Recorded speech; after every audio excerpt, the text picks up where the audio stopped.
The band is back together. Brock Lesnar and Paul Heyman have returned as partners in what I think will be a major swerve. Plus, the match has been made official. First time ever, Lesnar and Lashley at the Rumble. We have our thoughts on that. This is your Raw review on the Fourth Wall Wrestling Podcast. Let's go. Welcome, everybody, to the Fourth Wall Wrestling Podcast. I'm Will, and I'm here with our special guest today, Adam. Adam, how's it going? It's going great. I'm a little under the weather, but Will had to call me for this review because Brandon was out. So here we go. I think this is my first time on the wrestling review, so I'm very excited. Yeah, Brandon's out today, so we are going to go audio review today with Adam. Adam, so we saw a lot go down on Saturday night. Whether it was Brock Lesnar or Roman Reigns, however you want to dice up the situation, we saw a lot happen. Brock Lesnar ended up winning the title in a decision I liked. It brings money, it brings recognition. So the viewers haven't heard from you in a minute, but what are your thoughts on Brock Lesnar winning the title?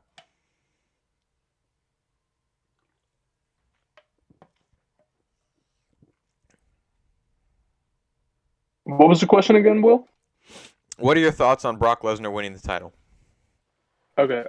So I thought it was a great idea, like you. First of all, I think controversy creates cash, and like who the hell thought Brock Lesnar would win the WWE Championship? Obviously, with Roman getting COVID, I think that they had to change plans, and I think Vince pulled this. I think Vince was just like, yeah, if we put Brock in this match, Brock is 100% winning. Because I don't know what the original plans were. I think Seth Rollins was going to win the WWE Championship. But as soon as like Roman got COVID, unfortunately, I think Vince was like, "Yeah, let's put Brock in. We're gonna make Brock win. It's gonna be like a huge news coming out of day one," and it was because everybody was talking about it, and a lot of people tuned into Raw, and I can't wait for the Raw ratings because I'm very interested in like the Raw ratings. Yeah, look, I don't think it'll change the ratings. I think the ratings are at a place where God could come from the heavens and be on Raw, and I don't think anybody would tune in any more than they already do. I think Raw has a fixed audience, and I don't think much can change it. Now, Brock is a guy that makes people want to tune in, but I think people will tune in to the YouTube clips and to the reruns and to the DVR for that. So I don't think Brock necessarily is going to change the ratings, but it does add intrigue to the show because there's so much unpredictability. Now it's 72 hours, but 72 hours ago, who thought Brock Lesnar would be a champion? He wasn't beating Roman Reigns. So we look at it that way, and that's how Brock Lesnar kind of is a draw. It brings intrigue. So, look, I'll say this. I've seen conflicting reports regarding the winner of the day one match. I've seen Big E was supposed to retain and Seth was supposed to win. I quite frankly don't care, and I don't believe Seth Rollins was going to win. I don't believe that report at all.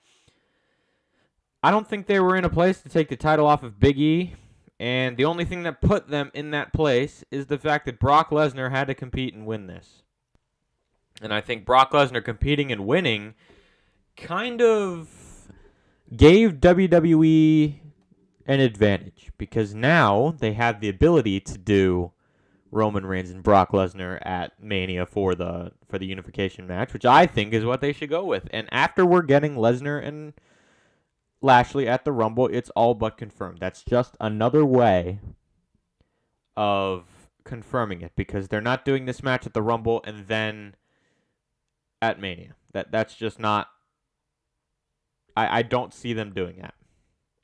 So, really, to me, Brock Lesnar winning the title is a blessing in disguise. And best wishes to Roman Reigns. I love Roman. I get well soon, but him being out because of COVID was a blessing in disguise for that company.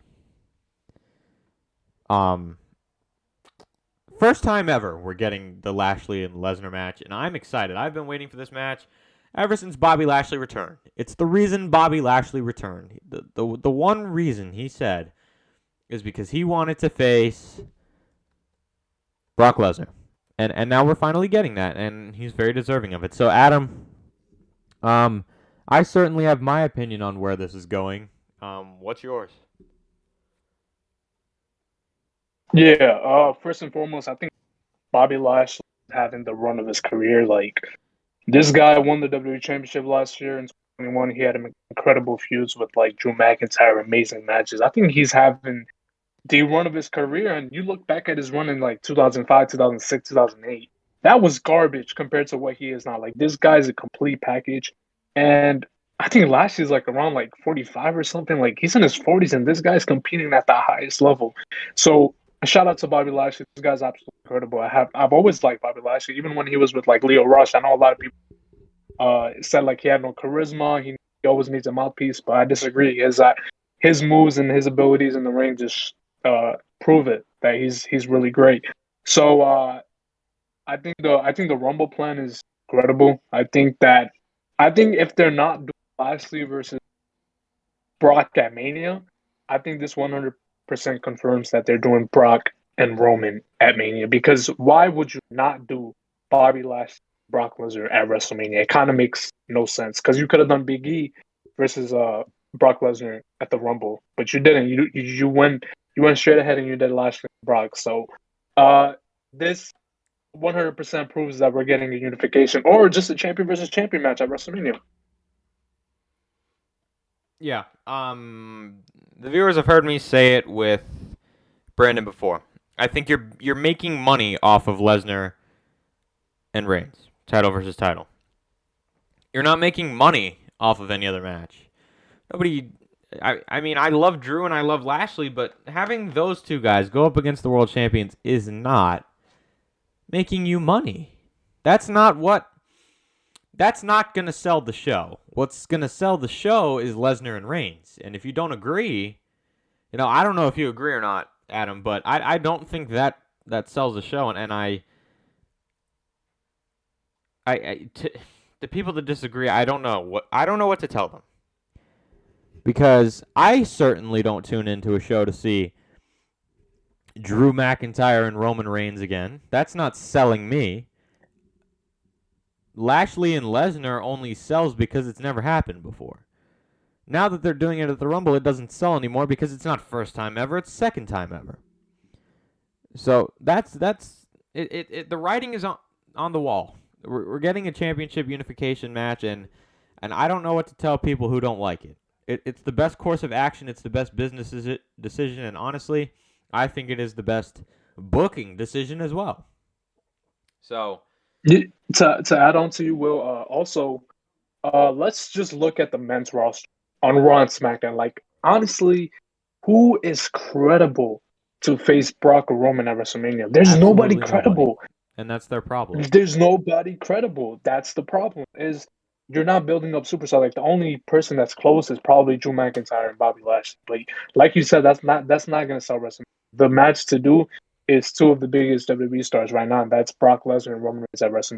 That's the main event. What else can you do at WrestleMania? In Dallas, in front of like 100,000.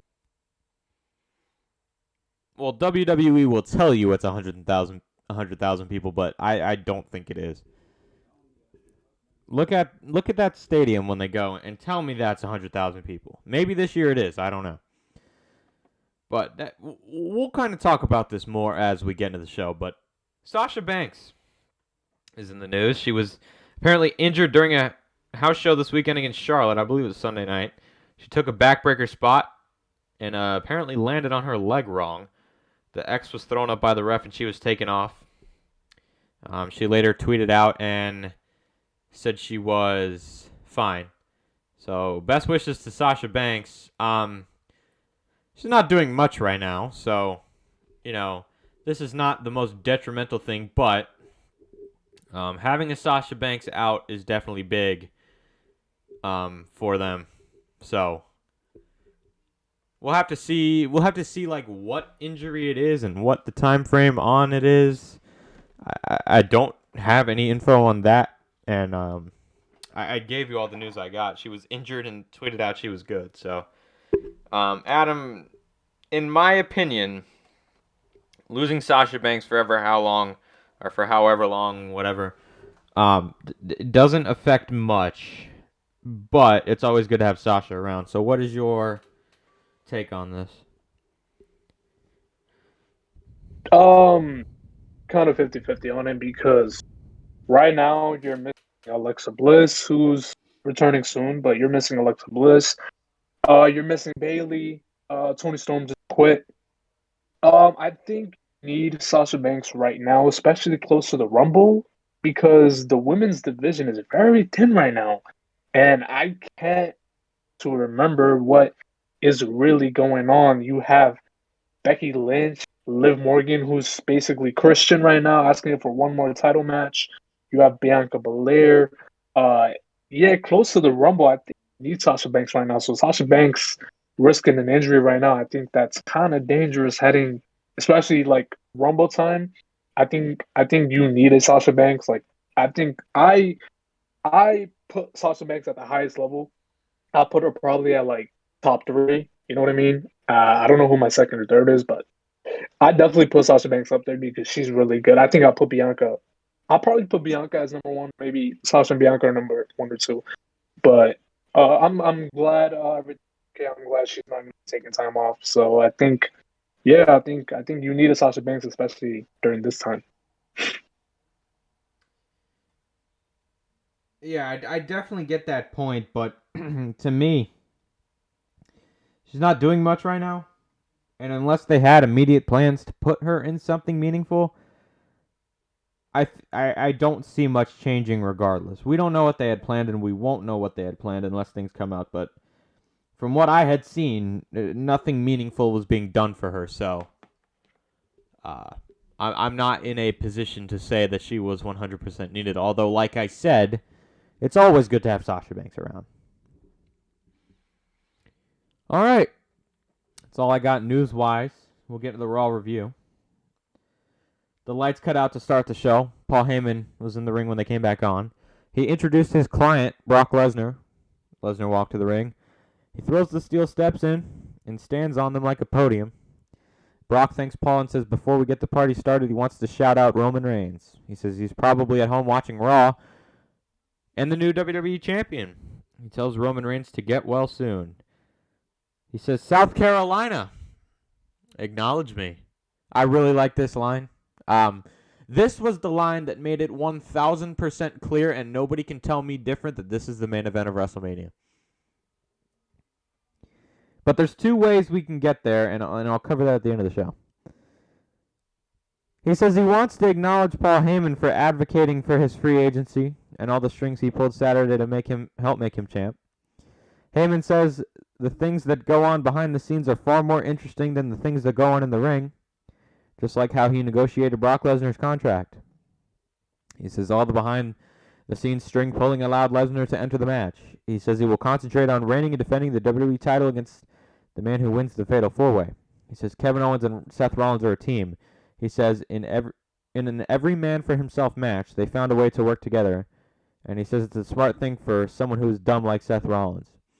He says Rollins is too stupid to realize that his wife will leave him if he doesn't win the title. However, his wife won't leave him for Kevin Owens because Kevin Owens is a loser too. He says Owens should request a trade to SmackDown and says Roman Reigns is down bad with 1 week without him. I paraphrase because I missed the line, but that's pretty much what he said. He says 1 week without Paul Heyman as a special counsel and Roman Reigns has COVID. Karma is a bitch, says Paul Heyman. He says Bobby Lashley is a worthy challenger and says they have never crossed paths and said they aren't avoiding each other either. He says the first time they met, Lashley speared him through the barricade. The second time they met, Brock hit an F5 on everybody but Lesnar, or Lashley rather. And he says the third time, Lashley put him in the hurt lock. And he even threw in the line, he told Brock Lesnar this himself. If Big E didn't break up that hurt lock, there was no way Lesnar was getting out of it. He says it's a testament to how good Lashley is, but all 3 times were a blindside, So if he wins the Fatal 4-Way, he will have to face Lesnar face-to-face, which will be a completely different story. He says Lashley will go down as a wannabe Brock Lesnar. Putting Bobby Lashley over big here. I like that.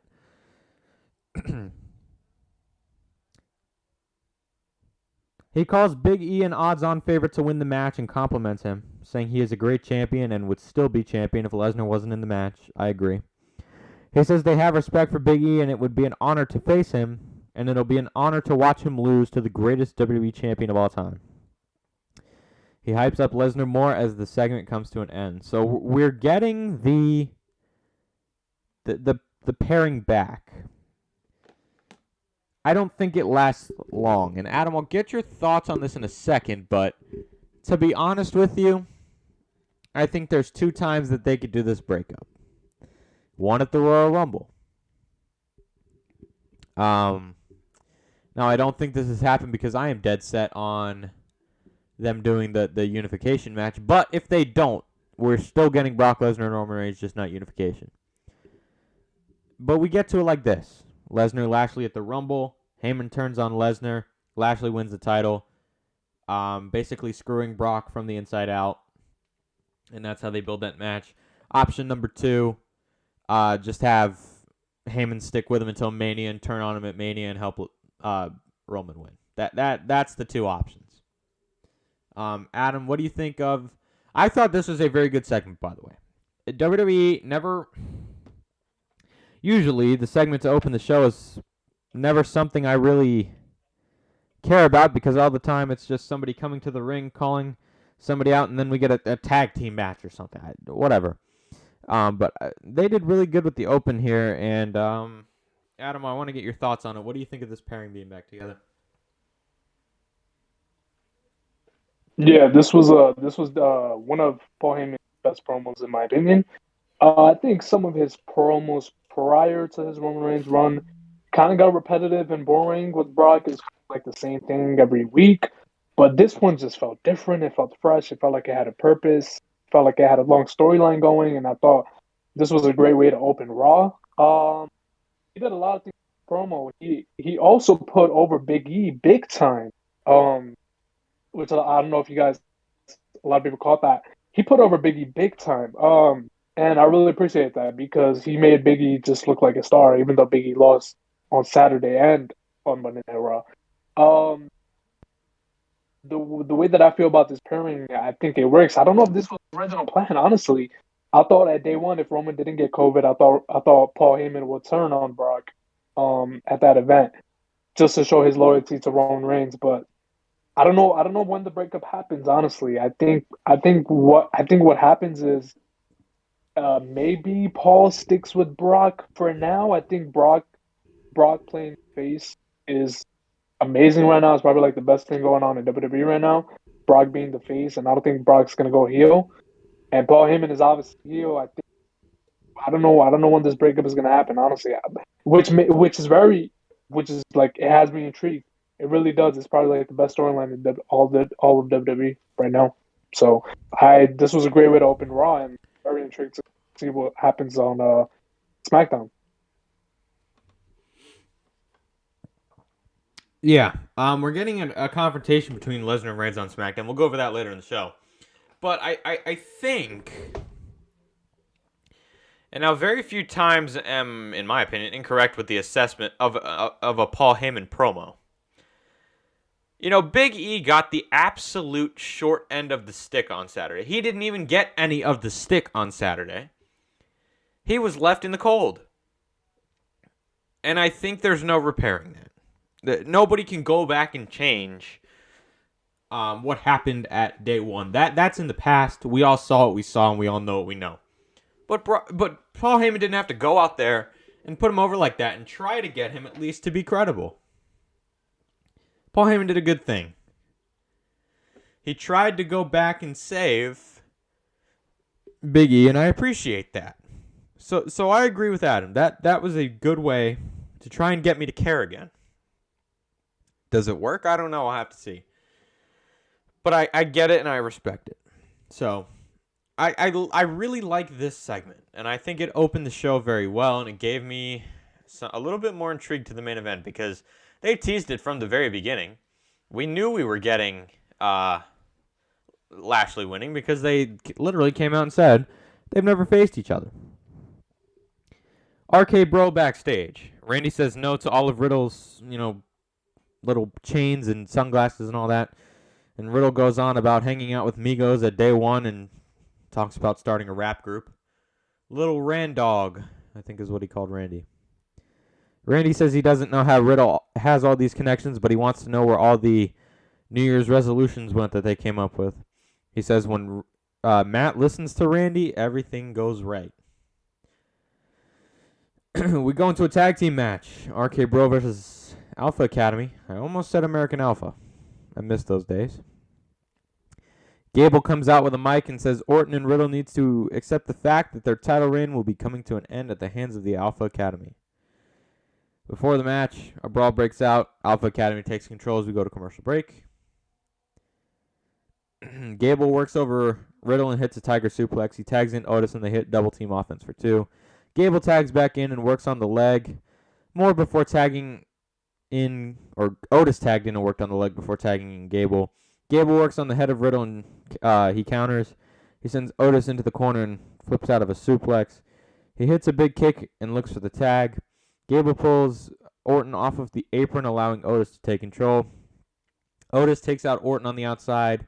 Riddle hits a running knee inside the ring and looks for the RKO, but Otis catches him and plants him for a 3 count. So, this match presented a very big problem.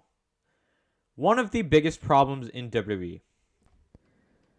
And I want to use the words of another member of our community. Let me find it. RK Bro beat the Street Profits on Saturday and then lost to the Alpha Academy. So basically what you're telling me by having this situation go down is that they can beat one of the best tag teams in the world on Saturday, but come Monday, nope, they can't win anymore. That's the problem with the division. There's no consistency. And it's not a way to get new challengers. I could easily run the company and find better ways to get Alpha Academy in a title picture. First of all, put them on TV as a tag team instead of having them have singles matches. Put them in meaningful matches that climb in the tag division, and then they get their shot. I don't understand why the champions have to be pinned. Adam, what do you make of this?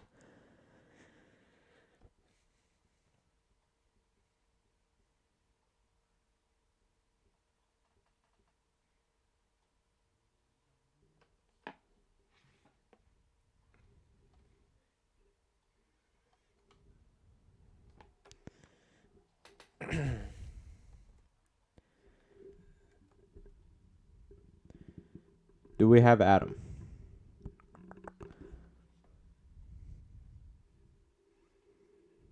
Hello? You there?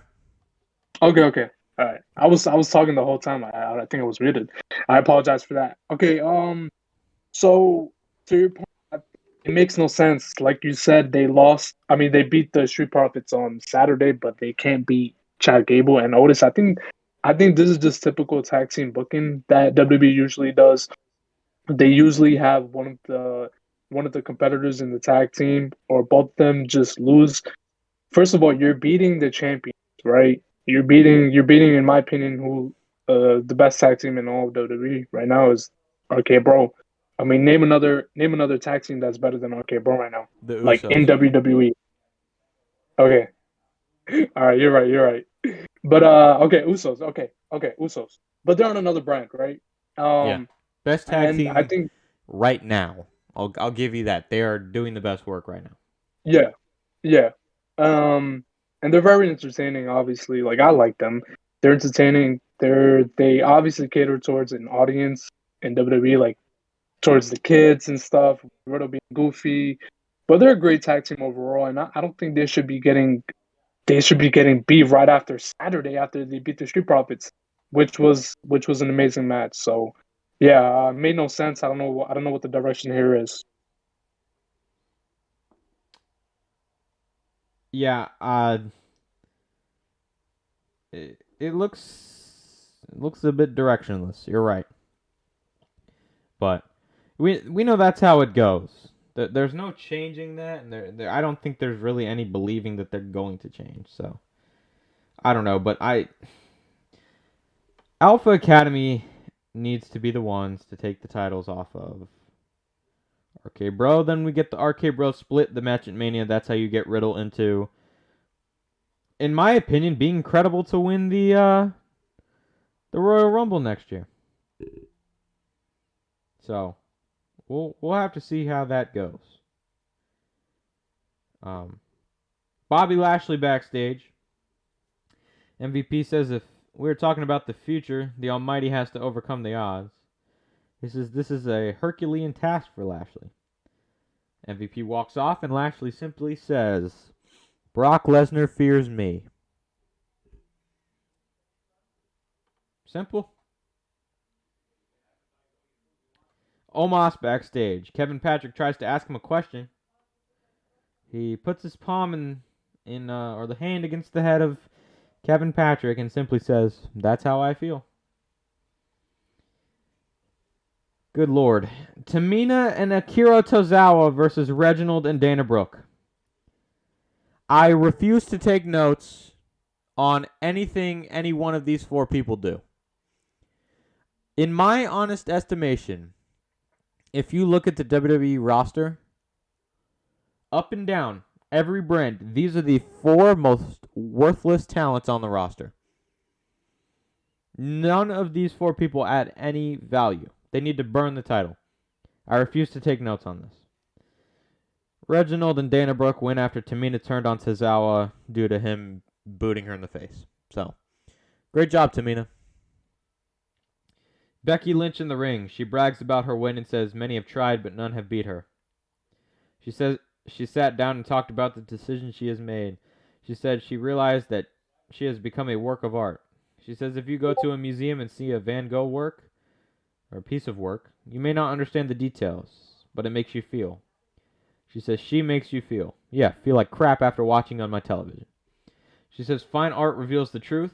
She says as WWE's Vincent Van Gogh, you won't be able to lose that 10 pounds. You won't be able to get that job promotion.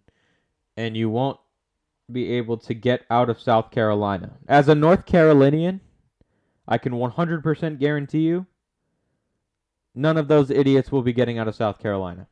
Terrible place. She says all the girls back there in the locker room won't become the champion either. She says Liv promised to become champion, and on the first day first day of the year, she broke the promise to herself and everyone else. And then Liv Morgan comes out with an absolutely abysmal theme music. I don't know what was wrong with her old one, but it was absolutely abysmal. And now I'm afraid I'm going to have to hear this every time she walks to the ring as champion. If she becomes the champion. I don't think she will, but Liv says she was thinking that they both know how close she was. She says she did one thing wrong. The only thing she ever promised herself was that she would give it all and leave it all in that ring. And she says that's exactly what she did at day one. Becky says one day she might win the title, but it'll be after she retires. She says there's only one big-time Bex, and it isn't Liv Morgan. Bianca Belair comes out and says she isn't the EST. She tells Becky Lynch she is tired of her coming out and acting untouchable. She says she doesn't trust Becky as far as she can throw her, which is very far. She says she may have taken a dewdrop detour, but now Bianca is back in line for the title. Becky says everyone has fallen in line to her routine. Beat, sleep, and repeat. She says they should start a support group, but they already have one in the women's locker room. Liv asks Bianca to leave the ring because she has history with Becky Lynch, or something going on with Becky Lynch. But Bianca says the issue they have go way back. Becky asks both of them to leave the ring, and both women attack her. Bianca and Liv are both left to brawl in the ring, but Becky comes in and takes them both out. So, I'm glad Bianca's getting back in the title picture. I said it last week. Or, actually, I said it on the Day 1 review. Liv Morgan's not winning that title.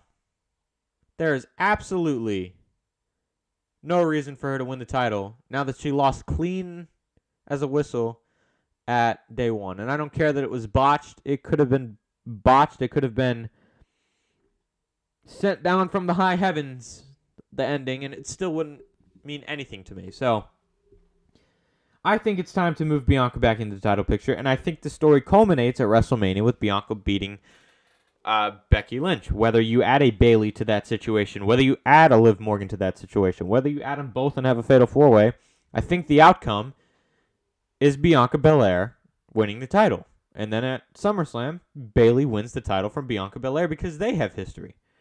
This writes itself. It absolutely writes itself. You have an easy way to book a Bianca Belair title reign. She beats Becky Lynch at WrestleMania. She feuds with Liv Morgan after she wins the title. Becky may get a rematch in there somewhere. And then Bayley takes the title off of her at SummerSlam. So that's how I see it playing out. Adam, give me your thoughts. What do you think, or where do you think this is going? Yeah, I didn't know Bailey's return was so far off. Like, I think she's out for 9 months, so she'll probably return. I At the think Rumble. November. No, I don't think she's. Is it the Rumble? Has it been 9 months? I don't know. Well, she got injured in July, but sometimes those types of injuries are able to heal quicker depending on like how severe it is, and I think she's ready to return in a role at the Rumble. Okay. But Yeah. Okay. I also So agree in the sense that if she's not there, I'm not surprised because it means she's not ready. So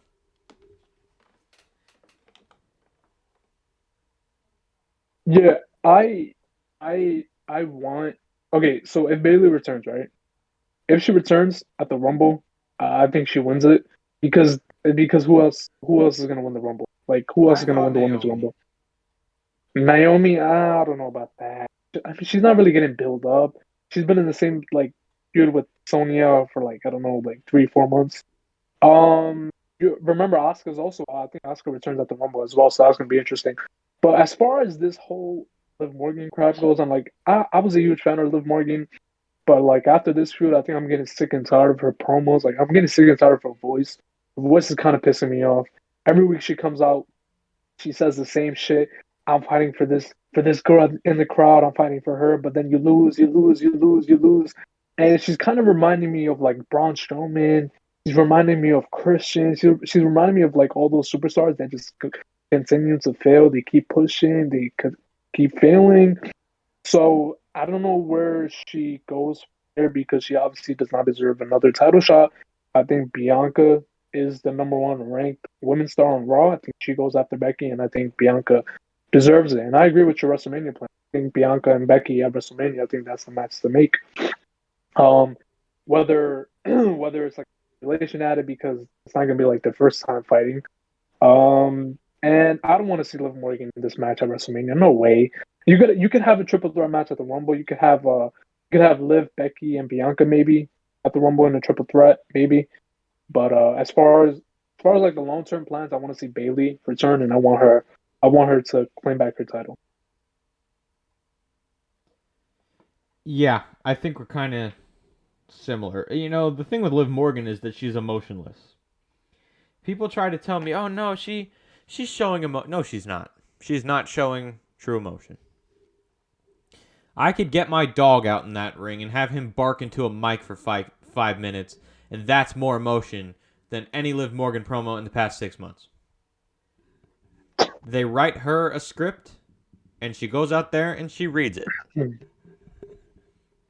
So I get what I agree with you, but I don't yeah, know. I think it's too early to tell where they're going with the women's title, but we're getting a triple threat next week, so that's kind of more of a direction. We'll talk about it later.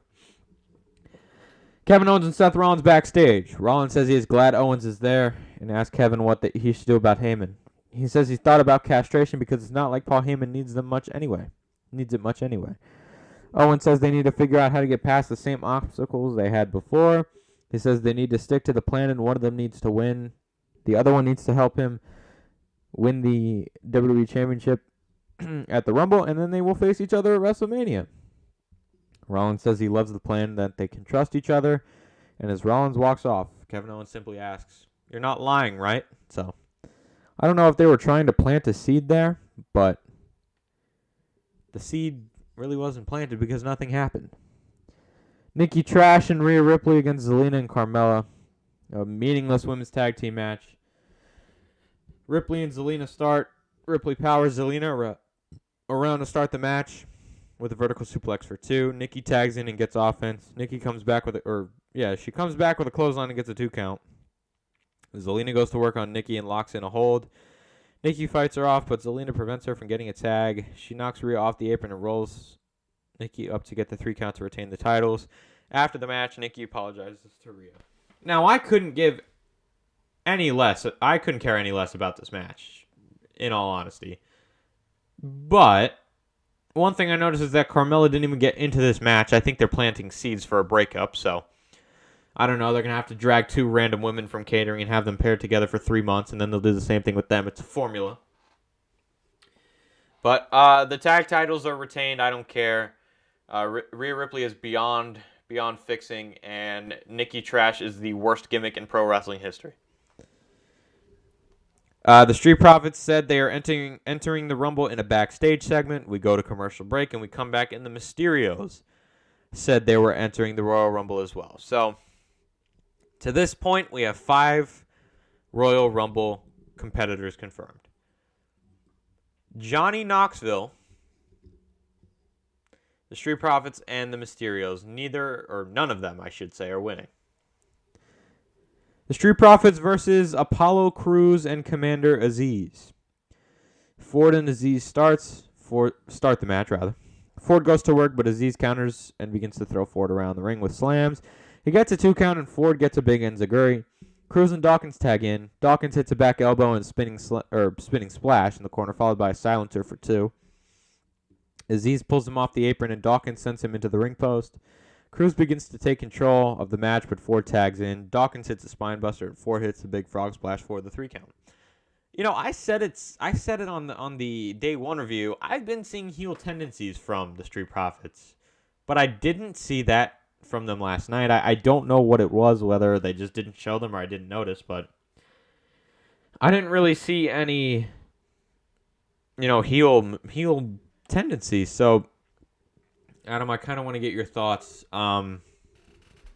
Do we need to see the Street Profits turn to make you want to see them back in the title picture, or do you think they'll be fine? I agree with you about the heel turn. I thought they looked heel when they faced RK Bro at day 1. You could obviously tell because Montez Ford has like a new look. He looked heelish, and he was very aggressive during that match. Like, he had more aggression than he's ever had, I think, that I've ever seen. So they were definitely acting heelish. I agree with you. What I like for them to turn, I think the Street Profits need something fresh. I think they're very talented, very, very talented. Montez Ford is like a different. That dude is so amazing. I would love to see a solo run from Montez Ford one day, but for now, have them run together in a tag team. Hopefully not right now because RK Bro is holding the division down. Maybe if they go heel one day, maybe send them to SmackDown, have them reclaim the titles. But for now, I think they're directionless because RK Bro has the titles right now. I don't know who they plan to drop the titles to, because I think we're getting Randy and Riddle at Mania. I could be wrong. Maybe it's too soon, but I don't know if that's happening at Mania. Maybe I don't know if we're getting Randy and Riddle at Mania, because who else are they going to face at Mania? That's going to be a blockbuster. Are you just going to have a multi tag team match like they always do every year? So we'll wait and see. For sure. The thing I fear is, though, if they break up, Montez Ford's being released. He's not going solo. So, sure, a Montez heel solo run would be great, but that leaves Dawkins in the dark. You really think they'll release? You think they'll release Montez Ford with the there? No, Angelo Dawkins. Oh, okay. I said Montez Ford. I was like, wait, there's no way. There's no way they're gonna release Montez Ford. But I do agree with you. I think if they do break up, they definitely would release the other guy for sure. Oh no! If they break up the Street Profits, say goodbye to Montez Ford and say hello to Angelo, or say goodbye to Angelo Dawkins, Yeah, and yeah. I give agree. Montez Ford the Rocket. That's what I meant to say. Yep, yep, Um, yep. Dewdrop backstage with WWE officials. This woman has lost 3 straight times to Bianca Belair, and she says she wants a title match. Well, what have you done in the last 3 years that's not on another continent to deserve that? So they say, okay. Next week there'll be a triple threat between you, Liv, and Bianca, and the winner faces Becky at Rumble. Liv needs to win. We need to get this feud over with. Save Bianca for Mania, please. Damian Priest backstage. Priest says the championship advantage is not a thing tonight, and he says Ziggler wants him to bring out the rage side of him, but it'll all depend on how Dolph Ziggler fights. He says if he fights like a man, he will get a fair fight, but if not, there will be no mercy. He says either way, he will walk out as U.S. champion. Up next, Damian Priest versus Dolph Ziggler. I am legitimately bored of this little feud, so I didn't take notes. One of the 2 things I didn't take notes on. Priest won with a reckoning after kicking out of a zigzag and Famouser in the match. Rude tried to interfere, but he got the reckoning and won the match. So, here's the thing with Damian Priest. He's not been pinned or submitted, which I find very surprising, especially with the way WWE likes to think their fans want to see the champions pinned, which is completely asinine. So, I think they need to start building somebody up to face Priest at WrestleMania. There's nobody on that brand. I think a perfect guy, if you're not going to do anything else with him, is Finn Balor. You need to build him up. If he's not going to feud with AJ or Edge, it needs to be Priest and Balor, in my opinion. Maybe even a guy like maybe a Seth Rollins and Damian Priest match, or Kevin Owens, or one of those guys that could put over Priest or take the title off of him, and then you get Priest into the main event. Austin Theory is another guy. So there's multiple ways to go about it. Vince McMahon backstage with Austin Theory. Vince says apologies are weakness and he doesn't apologize. Yes, Vince. We know this. Theory asks about his rematch with Finn Balor, and Vince says he made up for his loss by beating him down. He says it's very admirable. Yes, Vince. We know you like to beat people down. He says when you can't beat a man one way, find a way to beat him another. Yes, Vince. We know when you can't have him win clean or lose clean, you have them lose by DQ. He says he has a surprise for Austin Theory, and he says at the Royal Rumble, Austin Theory will participate in the match. Sorry, folks, Austin Theory is not winning either. 6 competitors announced for the match, 6 losers. This upcoming segment we're going to talk about is absolutely cringe. Miz and Maurice in the ring. Miz says they stand before us outraged over day 1.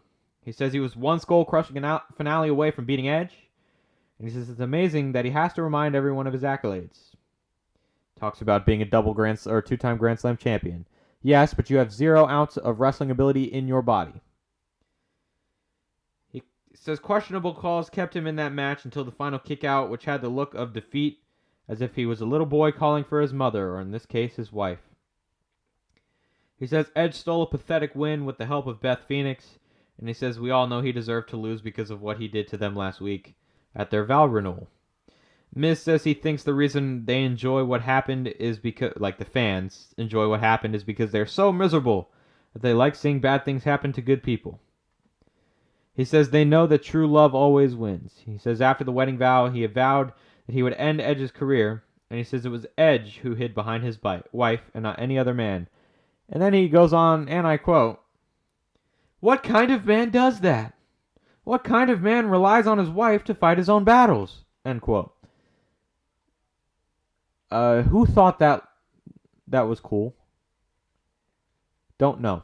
But anyway, Maurice hypes him up and says if Beth was there right now, she would punch her in the face. So, in typical WWE fashion, Beth Phoenix's music hits. Beth asks what Maurice was saying, but they both stay quiet. Edge says most people would take the L and move on, but unfortunately he knows Mike Mizanin better than that, and he would come out there and make excuses as to why he beat Miz. He runs through excuses and calls Miz a hypocrite. He says for once the Miz is at a loss for words. Beth says everything that happened at day one was completely her idea, and then Edge says he has an idea of his own.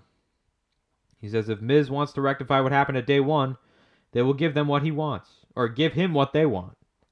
Edge says at the Rumble, it will be the It couple versus the Grit couple in a mixed tag team match. Miz hypes up Maurice, and Beth says a simple yes or no will be suffice. Miz accepts the challenge, but Maurice doesn't like that. And then we get the cheap shot from Beth Phoenix, the slap to Maurice as the segment comes to an end. I don't know, man. I'm having a very hard time caring about this match, especially after they've drug on the Miz and Edge feud. It hasn't hit for me whatsoever. All I know is that we need to get this thing over. We need to move Edge on to AJ Styles for WrestleMania. Adam, what do you think of this mixed tag match, and how do you think they need to go about it? I hate it. I hate it, Will. I freaking hate it. I hate the Miz. Miz sucks. The Miz is garbage. The Miz does absolutely nothing for me. He's boring. He's a vacuum cleaner. I fucking hate the Miz. Fuck the Miz. All right, this whole feud is just boring. It sucks. I love Edge, and Edge is one of my favorites of all time. But when him and the Miz decided to start this rivalry, I knew that it wasn't going to end good. I just knew it. I knew it was going to be boring. And now you're having a mixed tag team match. Like, why the hell would I care? Like who does this cater towards? Does this match cater towards hardcore fans? You honestly think that we give a crap about a mixed tag team match? Who's the best couple? Nobody cares. Nobody gives a fuck. Like, I hate this. This pisses me off because Edge has so much potential. And when I say potential, I mean he's not getting younger. You know what I mean? Like, stop wasting his time. Put him in the title picture again. Have him face Brock Lesnar. Have him win the WWE Championship this year. And if the plans are for like WrestleMania, him and AJ Styles, then I'm fine with it. You can have this one off. You can have this like stupid one off, cater towards the little kids. You know, you could have this, but if this is the final match at the Rumble, I'm fine with it. But if it continues after the Rumble, it's gonna be a problem. Honestly, if this continues until WrestleMania, I will go clinically insane. Big E backstage. He says being champion means a lot to him, and it meant something to a lot of people. He says there is no shame in losing to Brock Lesnar, but he won't stay down or wallow in self-pity. He says he will make sure his next chapter is the best chapter, and tonight he has an opportunity to reclaim that back. He says he will be damned if there's anybody who will stop him. Big E is a great promo. His reigns suck, but he's a great promo, and I don't know why they didn't do more with him as champion. Oh, good Lord Christ. Please help me. AJ Styles versus Omos. You know, I truthfully wrote notes for this match. I did. But I don't think I'm going to talk about him. I think I'm just going to focus on the fact that Omos beat AJ Styles. Let that sink into your brain.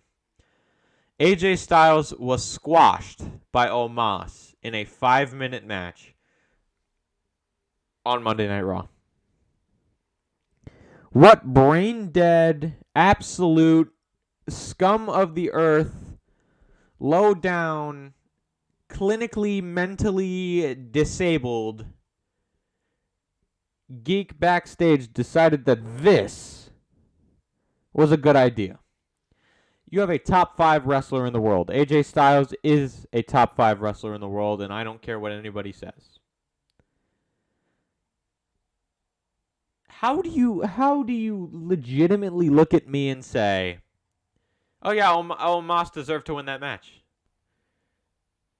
What drug are you on? Because sometimes when I watch this show, I'd like to have it, because thinking that would make it a lot easier to cover this show. I am at a loss for words. I legitimately am. It'll take me a minute to find them because of how dumbfounded I am. It's absolute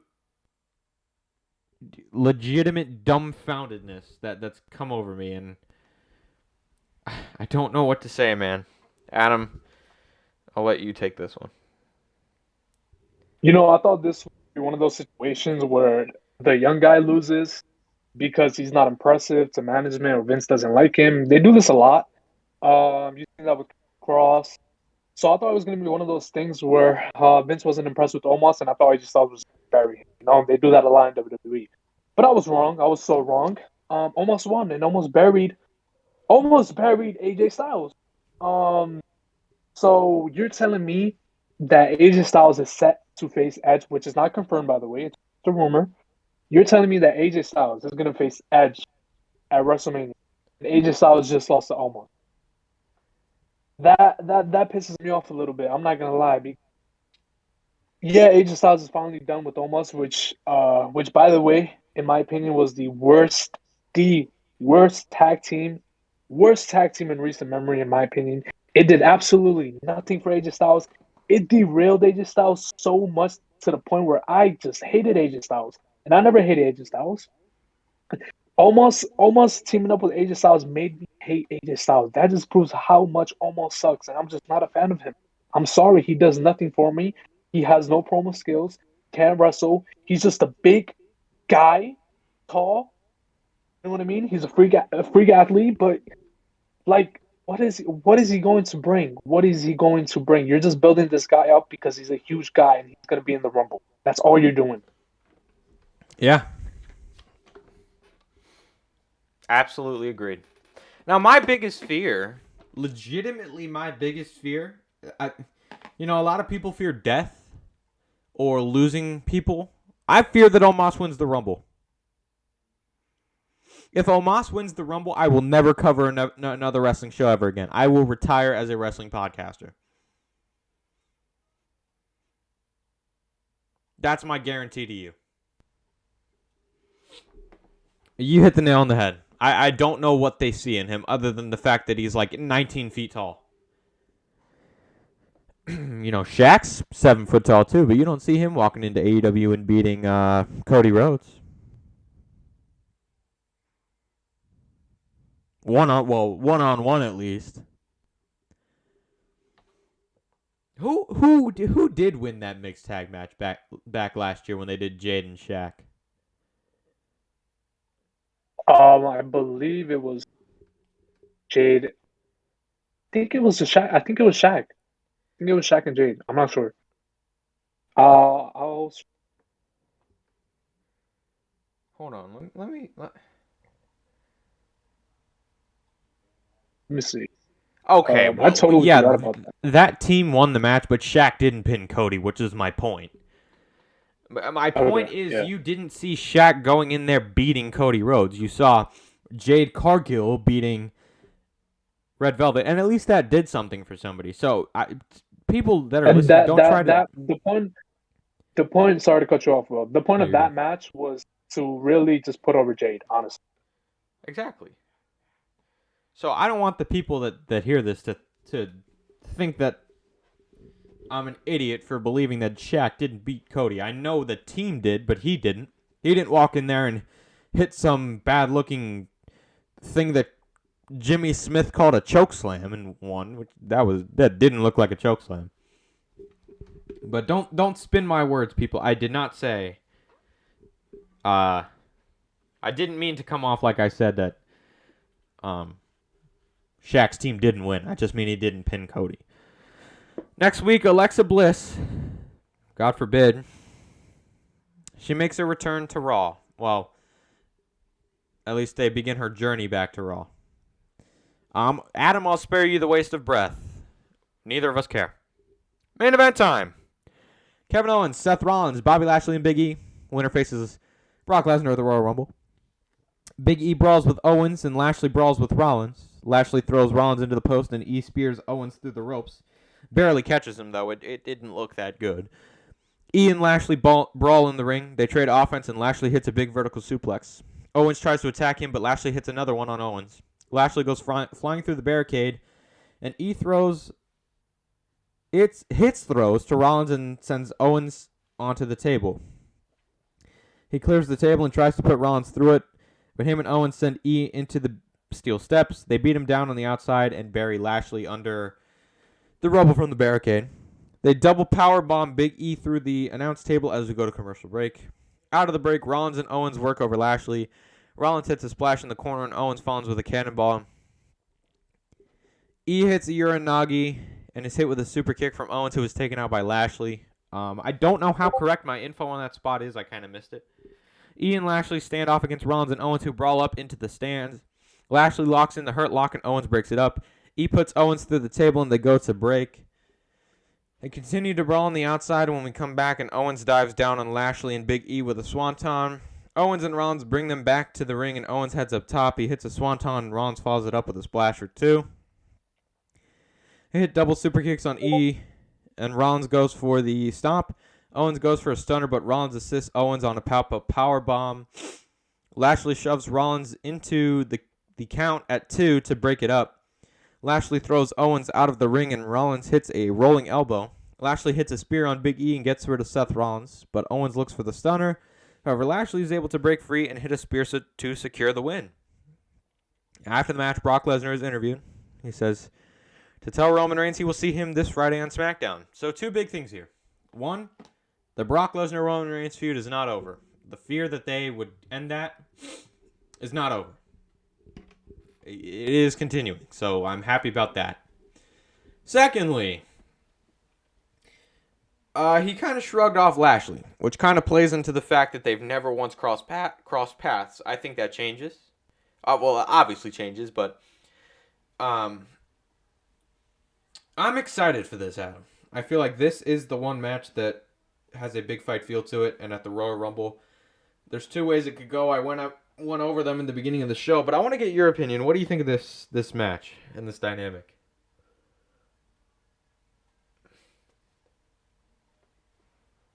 Yeah, so this match was supposed to happen at day 1. It was a great match.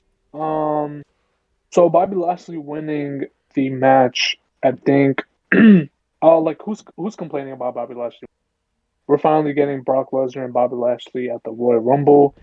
And I read reports earlier this week, and I don't know how true it was. I don't know if it was from the Wrestling Observer, but they said that they were planning Big E and Brock at the Rumble, and I'm glad that's not happening. But my question also is, where does Big E go from here? And Will, you can answer that after I'm finished. Where does Big E go from here? Because obviously Big E lost tonight after he was put over extremely by Paul Heyman. But nobody's complaining. Bobby Lashley won. It was a great match. I feel bad for Seth Rollins as well because there's new reports coming out that Seth Rollins was supposed to win.